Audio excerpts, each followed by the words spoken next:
की शुरुआत होती है साल 1996 से। मेक्सिको में एक अमेरिकन रिसर्च टीम वहाँ के केव्स यानी गारों में आकर एक क्रिएचर की तलाश कर रही थी, जिसके बारे में ये दावा किया जा रहा था कि वो अनजान क्रिएचर अक्सर जगहों पर देखा गया, जो कोई आम क्रिएचर नहीं है बल्कि बहुत अजीब है। आज से पहले शायद ही किसी ने उसको देखा हो और उसके पास बहुत सारी ताकतें, पावर्स हैं। लोग उस क्रिएचर से इस वजह से खौफजदा थे क्योंकि वो भेड़ बकरियों का खून पिया करता था, जिससे सभी किसान, शिकारी और भेड़ बकरियों को चराने वाले परेशान थे। अब क्या वो क्रिएचर सच में खतरनाक था, ये लोगों का वहम था? वो क्रिएचर इंसानों के लिए नुकसानदेह है या नहीं, यही हम आज की कहानी में जानेंगे। खैर, अब जब रिसर्च टीम केव्स में उस क्रिएचर के होने के सबूत ढूंढ रही थी, तो उन्हें दीवारों पर उस क्रिएचर के निशान दिख जाते हैं, जो इस बात की तरफ इशारा कर रहे थे कि सच में वो क्रिएचर यहाँ पाया जाता है। अब इस रिसर्च टीम का लीडर बाहर टेंट में था, जो एक साइंटिस्ट है। वो वहाँ काम कर ही रहा था कि तभी उसका एक वर्कर भागता हुआ उसके पास आया और बताने लगा कि हमें वो क्रिएचर मिल गया है केव में, जहाँ हम उसे ढूंढ रही थी। वो वर्कर बिल्कुल सच कह रहा था। अब ये सुनकर साइंटिस्ट भी जल्दी से उस वर्कर के साथ उन केव्स में चला जाता है, जहाँ इनके सामने वो क्रिएचर था, जिसे स्पेनिश जुबान में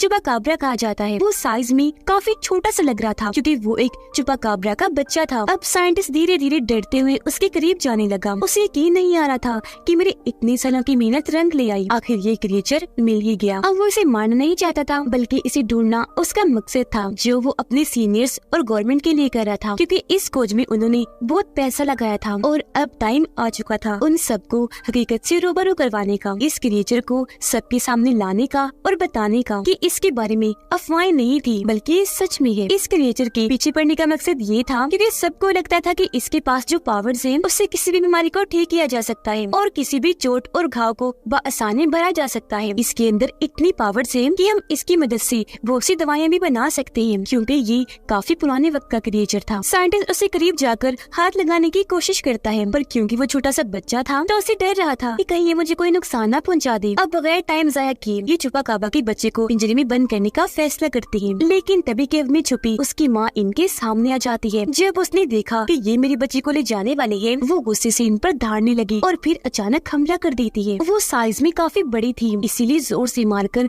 साइंटिस्ट को दूर गिरा देती है और जल्दी से अपने बच्चे को मुंह में उठाकर वहाँ से भागने लगी। वो इन केव से बाहर निकलने की कोशिश कर रही थी ताकि अपने बच्चे को बचा सके। तब साइंटिस्ट और उसकी रिसर्च टीम भी उसका पीछे करने लगी। साइंटिस्ट उस पर फ्लेयर गन से लगातार शूट कर रहा था, इसमें से चिंगारियां निकल रही थी। एक शूट बड़ी चुपाकाब्रा को लग भी जाता है, जिससे उसका एक पंख जल गया, वो जख्मी हो गई। यहाँ हम सही से इस क्रिएचर को देख पाते हैं। ये दिखने में टाइगर और शेर जैसा था, लेकिन इसके पंख भी थे जिनकी मदद से ये उड़ सकती थी। लेकिन अब क्योंकि साइंटिस्ट ने उसका एक पर जख्मी कर दिया था, तो अब उड़ने में उसे काफी मुश्किल पेश आ रही थी, इसीलिए वो बस भागती ही जा रही थी, जबकि साइंटिस्ट अपनी टीम के साथ लगातार उसके पीछे अपनी गाड़ी भगा रहा था, क्योंकि वो हर हाल में इसे पकड़ना चाहते थे। अब ये चुपाकाब्रा बहुत चालाक क्रिएचर था। वो अपने बच्चे को लेकर जब सड़क पार कर रही थी कि तभी एक गाड़ी उसे जोर से आकर टक्कर मार देती है, जिससे चुपाकाब्रा दूर जाके गिरती है, जिससे माँ और बच्चा दोनों अलग अलग जाके गिरते हैं। अब बच्चे को तो कुछ नहीं हुआ, पर माँ और जख्मी हो गई। उसका एक पंख बुरी तरह से टूट गया। वो रिसर्च टीम अभी तक इनके पीछे लगी हुई थी और क्योंकि लाख कोशिशों के बाद भी ये उनसे नहीं बच पाई, इसलिए चुपाकाब्रा को एक आइडिया आया और वो अपने बच्चे को वहीं एक महफूज जगह पर छोड़कर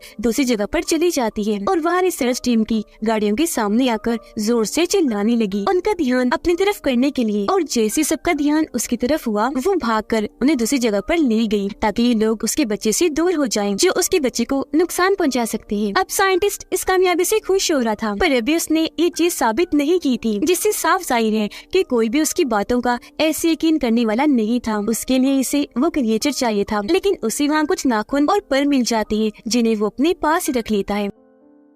अब यहाँ से सीन शिफ्ट होकर जाता है कैंसस शहर के एक स्कूल में, जहाँ हम एलेक्स नाम के एक बच्चे को देखते हैं, जिस कहानी का मेन कैरेक्टर है। वो लंच टाइम पर जब खाना खा रहा था तो एक लड़का आकर उसे परेशान करने लगा, पर फिर वो लड़का खुद ही चुपचाप एलेक्स के पास आकर बैठ जाता है। उसका मूड खराब था, उसे देखने से साफ लग रहा था कि एलेक्स किसी वजह से खुश नहीं है। स्कूल खत्म होने के बाद जब वो घर आया तो उसका अपनी मॉम से भी झगड़ा हो जाता है, क्योंकि ना उसे स्पेनिश और ना ही मेक्सिको की जुबान पसंद थी, और यहाँ उसकी मॉम ये दो जुबानें उसे सीखने को कह रही थी, जिसके लिए वो मना कर रहा था। अब यही वजह थी कि क्लास के सभी बच्चे उसे अक्सर परेशान किया करते थे, क्योंकि एलेक्स रहने वाला यही का था, पर उसे यहाँ की जुबान नहीं आती थी। एलेक्स के डैड की कैंसर की वजह से मौत हो चुकी थी। जब से ही वो खुद को अकेला महसूस करने लगा और हर वक्त बस उदास रहा करता था। उसकी मॉम उसे सलाह देती है कि कुछ दिन के लिए मेक्सिको चले जाओ, ताकि अपनी फैमिली के बारे में तुम जान सको, क्योंकि वहाँ तुम्हारे दादा हैं और आज से पहले तुम वहाँ गए भी नहीं हो। अब एलेक्स वहाँ जाना तो नहीं चाहता था, पर अपनी मॉम की खातिर उसे जाना ही पड़ता है। वो जब एयरपोर्ट पर पहुँचा तो वहाँ उसकी दादा उसे लेने आई थी, जो आते ही उसके गले से लग जाते हैं। उसके साथ हंसी मजाक करने लगे, क्योंकि वो काफी मजाकिया थी। खुश वो इसलिए थे क्योंकि आज पहली बार वो उससे मिल रहे थे। अब हालांकि एलेक्स भी पहली बार ही उनसे मिला था, लेकिन वो हमेशा की तरह उदास ही था,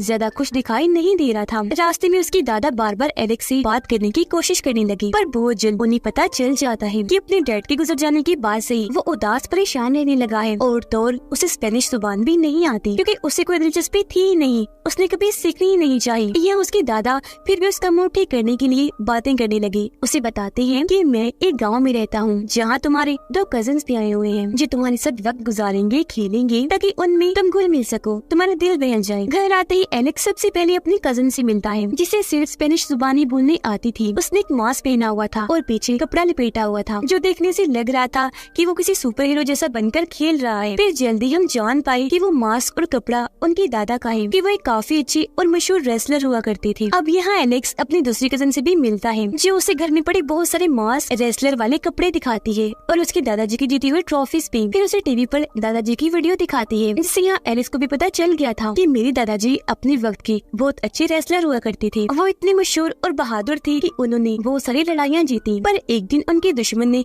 जोर से उन्हें उठाकर रिंग से बाहर फेंक दिया, इन्हें जहाँ रेसलिंग होती है, जिससे वो फौरन बेहोश हो गयी। उन्हें फौरन हॉस्पिटल ले जाया गया, लेकिन उन्हें होश नहीं आई। जब डॉक्टर्स ने चेक किया तो पता चला कि वो तो 1 महीने के लिए कोमा में जा चुकी है। अब ऐसा होने से उनका रेसलिंग कैरियर तो खत्म हुआ ही, साथ ही दिमाग पर भी काफी गहरा असर हुआ, जो आज तक है। वो अक्सर चीजों को भूल जाया करते हैं। ये जानकर एलेक्स को अपने दादाजी के लिए बहुत बुरा लगा। उसे उन पर तरस आ रहा था, इसलिए वो उनकी और ज्यादा इज्जत करने लगा। अब क्योंकि यहाँ एलेक्स की पहली रात थी, तो उसे नींद नहीं आती। बाहर उसे अजीब सा महसूस हुआ, तो उसने पर्दा हटाकर देखा, पर वहाँ सिर्फ बकरी खड़ी हुई थी। लेकिन तभी उसकी नजर अपने दादाजी पर गई, जो फार्म हाउस की तरफ जा रही थी। एलेक्स को गड़बड़ लगी, उसे शक हुआ कि दादाजी को छुपा रही हैं, इसलिए वो भी इनके पीछे पीछे चला गया। बाहर खड़े होकर वो देखता है कि दादाजी अंदर जाकर बैठ गए हैं। हाथ में उन्होंने म्यूजिक बॉक्स पकड़ा हुआ है, जिसे बजाकर वो बार बार सामने की तरफ देख रहे हैं, जो देखने से लग रहा था कि वहाँ से किसी के आने का इंतजार कर रहे हैं। एलेक्स बाहर खड़ा ही था कि तभी उसे ऐसा महसूस हुआ जैसे झाड़ियों में कोई खतरनाक जानवर है, जो उसकी तरफ आ रहा है। इस वजह से वो डरते डरते पीछे हट गया, फिर जोर से चीख मारकर नीचे गिर जाता है। उसकी आवाज सुनकर दादाजी भी उसे चेक करने बाहर आए और उसकी दोनों कजिन्स की भी आँख खुल गई थी, तो चेक करने वो भी उसके पास आ जाती है। एलेक्स उन्हें बता देता है कि झाड़ियों में मैंने किसी खतरनाक जानवर को महसूस किया, उससे डर के ही मैंने चीख मारी, पर बजाय वहाँ से कोई खतरनाक जानवर बाहर निकलता, वहाँ से काले रंग का खरगोश बाहर आता है। इसे देखकर एलेक्स की दोनों कजिन्स उस पर हंसने लगते हैं, उसका मजाक बनाने लगे, ये कहते हुए कि तुम कितने डरपोक हो, एक खरगोश से डर गए। उसके दादाजी पूछने लगी, एलेक्स बताओ सच कि तुमने उसे ही देखा था वहाँ। अब ये सुनकर एलेक्स को अपने दादाजी पर और शक होने लगा कि सच में दादाजी कुछ छुपा रहे हैं। वो यहाँ खरगोश की बजाय किसी और जानवर की उम्मीद लगाकर बैठे थे कि यहाँ वो होगा। उधर साइंटिस्ट को भी अपने सीनियर्स और गवर्नमेंट की तरफ से आखिरी वार्निंग मिल चुकी थी कि अगर उसने जल्द वो जानवर या उसके होने का कोई सबूत ना दिखाया तो उसका ये प्रोजेक्ट हमेशा के लिए बंद कर दिया जाएगा।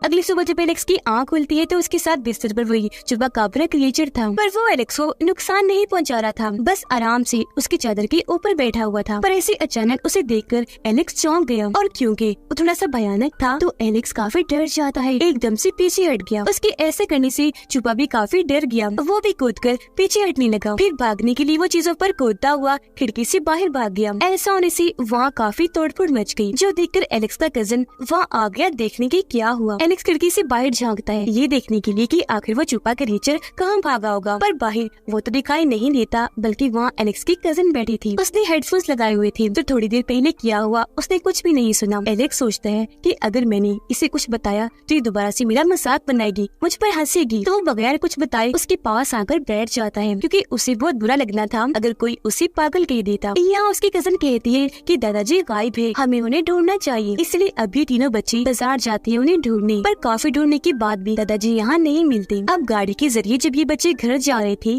तो इन्हीं रास्ते में अपने दादाजी मिल जाते हैं, जिनके हाथ में बकरी थी। ये जल्दी से उतरकर फौरन उनके पास गई, पर पूछने पर उन्हें तो कुछ भी याद नहीं था कि मैं यहाँ क्यों आया, और इस चक्कर में वो घर का रास्ता भी भूल गई थी, क्योंकि जैसा कि मैंने आपको बताया वो चीजों को भूल जाते थे। पर फिर उन्हें याद आने लगता है कि घर जाना जरूरी है, इसलिए अभी बच्चे उन्हें गाड़ी में बिठाकर घर ले जाने लगे, जहाँ रास्ते में वो रिसर्च टीम छुपा क्रिएचर की तलाश में लगी थी। अभी दादाजी को तो पता था कि टीम यहाँ क्या कर रही है, पर बच्चे इस बात से अनजान थे। घर आने के बाद एलेक्स अपने कजन को कहता है कि मुझे दादाजी पर शक है, वो हमसे कुछ छुपा रहे हैं, और जहाँ तक मेरा मानना है वो हमसे पुराने वक्त के क्रिएचर चुपाकाब्रा को छुपा रहे हैं। पर उसके कजन को इस बात पर यकीन नहीं आता। हालांकि एलेक्स उसे म्यूजिक बॉक्स भी दिखाता है और रात के वक्त दादाजी के फार्म हाउस में जाने वाली बात भी बताता है, लेकिन फिर भी वो यकीन नहीं करती। अब रात को एलेक्स म्यूजिक बॉक्स लेकर फार्म हाउस में जाता है और म्यूजिक भी बजाने लगता है। म्यूजिक की आवाज सुनकर चुपा बाहर आया। उसे देखकर एलेक्स म्यूजिक बॉक्स उसके सामने गिरा देता है। वो डरा हुआ था, पर जल्द उसे एहसास हो गया कि ये चुपा मुझे कोई नुकसान नहीं पहुंचाएगा। दोनों एक दूसरे के पास आए और ऐसी इनकी दोस्ती हो गई। यहाँ एलेक्स उसे खाने के लिए कच्चा गोश्त देता है, पर ये क्रिएचर बहुत चालाक था, वो भी एलेक्स को खाने के लिए देता है मरा हुआ चूहा, वो भी बॉक्स में बंद करके। पर जाहिर है एलेक्स उसे खाने वाला कहाँ था। उसने जैसे बॉक्स को खोला उसका दिल खराब हो गया। वो चुपा को कहता है ये तो मैं नहीं खा सकता, बहुत गंदा होता है, छी। खैर अब देखते ही देखते मौसम खराब होने लगा, और क्योंकि ये चुपा बच्चा था इसलिए बिजली की आवाज से डर रहा होता है। तब एलेक्स बिल्कुल एक दोस्त की तरह उसे सहारा देता है, अपने साथ लेकर बैठ गया। अगली सुबह उन दोनों बच्चों यानी एलेक्स के कजिन्स को भी चुपा क्रिएचर के बारे में पता चल चुका था। जहाँ पहले तो वो इससे काफी डर रही थी, क्योंकि जाहिर है वो अजीब था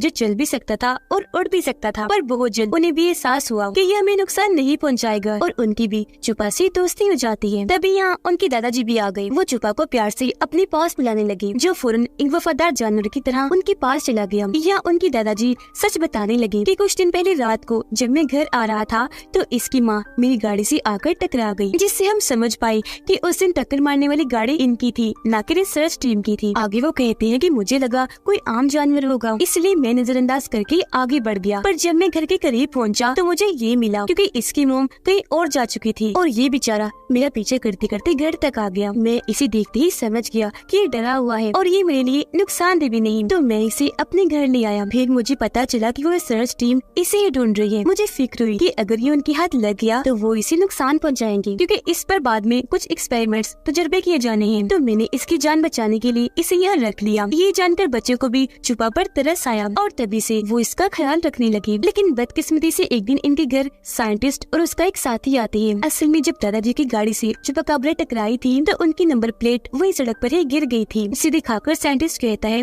कि ये आपकी ही है ना, क्योंकि मैंने पता लगवा लिया है और अब मुझे आपके घर की तलाशी लेनी है।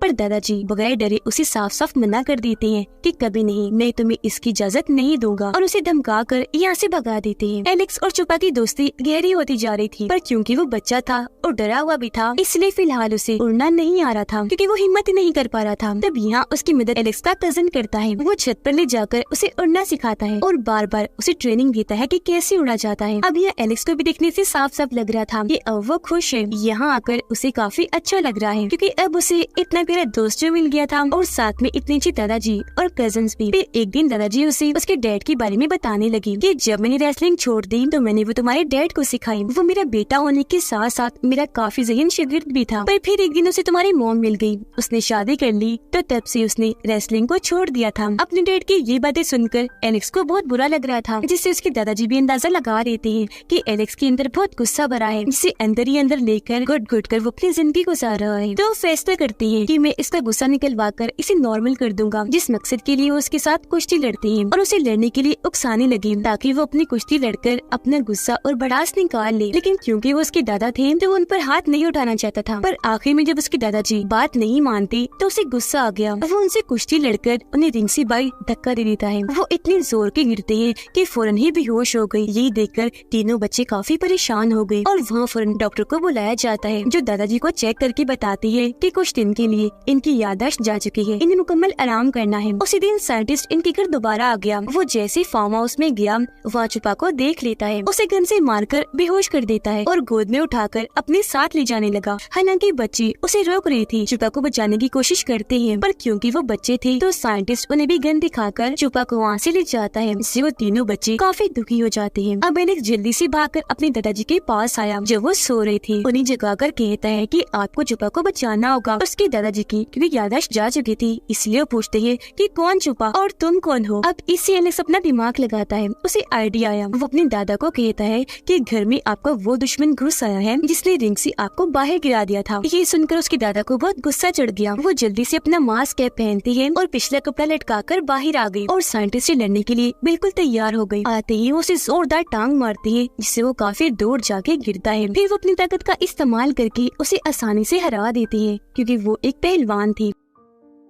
ऐसा करने के बाद ये सब बाहर आए और साइंटिस्ट की गाड़ी में बैठकर यहाँ से भाग जाते हैं, क्योंकि गाड़ी में उसने पहले छुपा को रख दिया था। ये देखकर साइंटिस्ट जल्दी से अपनी टीम को इस बारे में खबर करता है। वो लोग गाड़ी में बैठकर काफी खुश हो रहे थे, क्योंकि अब वो छुपा को उसके घर छोड़कर आने वाले थे, जहाँ उसकी पूरी फैमिली होगी। एलेक्स अपने दादा से पूछता है कि आपने इसकी मोम को किस तरफ जाते हुए देखा था, क्योंकि उसकी मोम जहाँ गई होगी वहाँ इसका घर होगा, तो हम इसे भी वहीं ले जाएंगे। पर जाहिर सी बात है, हमेशा की तरह उसके दादाजी ये बात भी भूल गए थे। ये लोग छुपा को प्यार करने लगे। फिर जैसे गाड़ी से उतरते हैं, छुपा खुद ही दूर भागने लगता है। इसे देख ये लोग भी उसके पीछे पीछे भागने लगे, क्योंकि ये समझ गए थे कि छुपा अपने घर का रास्ता जानता है और उसी तरफ भाग रहा है। छुपा के बिल्कुल पीछे एलेक्स था। ये दोनों भागते भागते एक गहरी खाई के पास आ जाते हैं, जिसके ऊपर लोहे का मोटा सा पाइप लगाया गया था। अब क्योंकि छुपा उड़ने से डरता था, इसलिए वो उड़ के आगे नहीं जाता, बल्कि पाइप के जरिए ही आगे बढ़ने लगा। तब वो उसे जाता हुआ देखकर बाय बाय करने लगता है। अब पीछे जब एलेक्स खड़ा था, तो तभी वहाँ टाइगर आ जाता है, जो एलेक्स पर हमला करने के लिए आगे बढ़ रहा था। इससे वो काफी डर गया और पाइप के ऊपर चढ़ना शुरू कर देता है। तभी यहाँ उसके दादाजी भी आ गए और क्योंकि काफी बहादुर थे, इसलिए टाइगर से लड़ने लगे। जैसे तैसे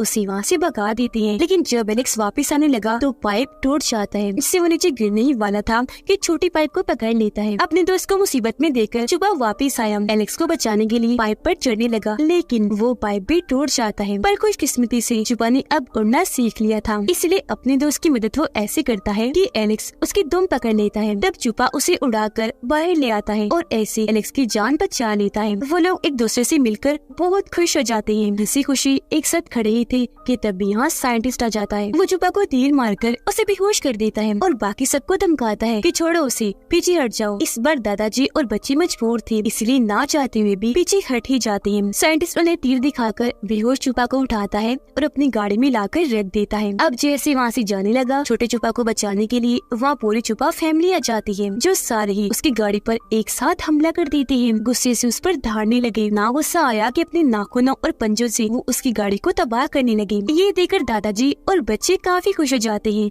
कि अब छुपा बच्चे की जान बच जाएगी। पर साइंटिस्ट चालाक था, वो छोटे छुपा को गोद में लेकर बाहर आ गया और बड़े छुपा कापस को हथियार दिखाकर डराने लगा। छोटे छुपा को होश आ गई थी। पीछे से दादाजी आकर साइंटिस्ट को पकड़ लेते हैं, उसकी बाजू को मोड़कर छुपा को छुड़वा लेते हैं। आखिर में फिर रेसलिंग की एक ट्रिक से वो उसे उठाकर जमीन पर पटक देते हैं, जिससे साइंटिस्ट वहीं ढेर हो जाता है। छोटा छुपा अपनी फैमिली के पास आकर बहुत खुश हो जाता है। अब एलेक्स और छुपा बहुत अच्छे दोस्त थे, तो एक दूसरे को प्यार से आखिरी अलविदा कहते हैं, जिसके बाद अपने अपने घर जाने के लिए वहाँ से निकल जाते हैं। अब एलेक्स अपने कजिन्स के साथ काफी खुश था और अब कुछ दिन के बाद उसने अपने घर जाना था। उसने यहाँ बहुत अच्छा वक्त गुजारा। जहाँ पहले वो उदास रहा करता था, अपनी फैमिली को पसंद नहीं करता था, लेकिन अब फैमिली को जानने के बाद, उनके साथ इतना अच्छा वक्त गुजारने के बाद वो उन्हें बहुत याद करेगा। उसके दादाजी भी खुश थे, क्योंकि वो जैसे एलेक्स को सिखाना चाहते थे वो सीख गया। यहाँ दोनों एक दूसरे को अलविदा कहते हैं, गले से मिलते हैं, जिसके बाद एलेक्स लेन में आकर बैठ जाता है और हंसी खुशी अपने घर वापस लौट आया था। पर जब एलेक्स ने बाहर देखा तो वहाँ छुपा हवा में उड़ रहा था, काफी खुश था, उसे उड़ने में बहुत मजा आ रहा था। उसे देखकर एलेक्स हैरान तो था, साथ में खुश भी, क्योंकि अब वो हमेशा आजाद जिंदगी गुजारेगा। यहाँ छुपा ने अपनी दोस्ती का हक अदा किया। वो एलेक्स को अपनी झलक दिखाने आया था, जिससे दोनों दोस्ती बहुत खुश थे, क्योंकि दोस्ती चाहे जानवर की हो या इंसान की, अगर कोई निभाने वाला हो तो आप उसके साथ हमेशा खुशी महसूस करते हैं। इसी के साथ इस मूवी की कहानी यहीं पर खत्म हो जाती है।